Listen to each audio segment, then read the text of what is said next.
Mike Pompeo is our former Secretary of State. Secretary Pompeo, so I see the Iranian foreign minister went out after these negotiations today and told state TV that there was a general agreement and a move towards drafting a potential agreement. Then I see the Vice President of the United States throwing a little bit of cold water on that and talking about President Trump not being Barack Obama, which I definitively know to be true. So do you. So where do things stand?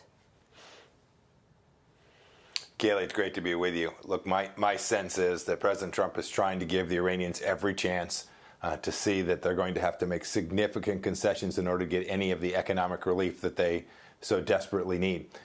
President Trump is not President Obama. He's not going to send pallets of cash. He's not going to release $7.5 billion. He's not going to save the regime. Indeed, he is going to continue to put pressure on them. We've now seen the massive buildup of both offensive capabilities from the United States in the region. We've seen the defensive capabilities expand to the region as well. Look, I can't imagine that there's a deal that President Trump would take. I've seen the Iranians. We all have experienced this. They're not willing to give up their ballistic missiles or enrichment. They're not going to stop their terror. This is 47 years of a resistance regime, a bunch of theocrats who just don't see the world the way we do. I think that in the end, there can't be a deal that President Trump will find acceptable. And that means President Trump will make good on his commitment. He told the Iranian people who rose up, he said, help is on the way. I'm confident that he met exactly what it was that he said. Well, the Iranian theocrats, they would be wise to remember Fordo. It was not too long ago, and a bold action on the part of President Trump.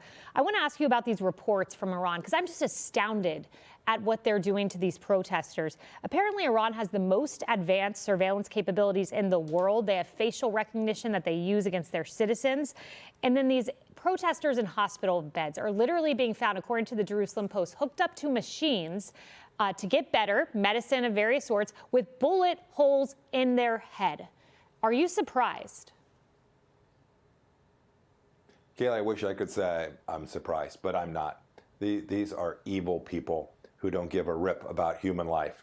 The fact that they're executing their own citizens is not new. The scale of what they've done in the course of 48 hours, killing 20 to 30,000 of their own people, it's hard to even imagine these numbers. We talk about them as if they're just nothing.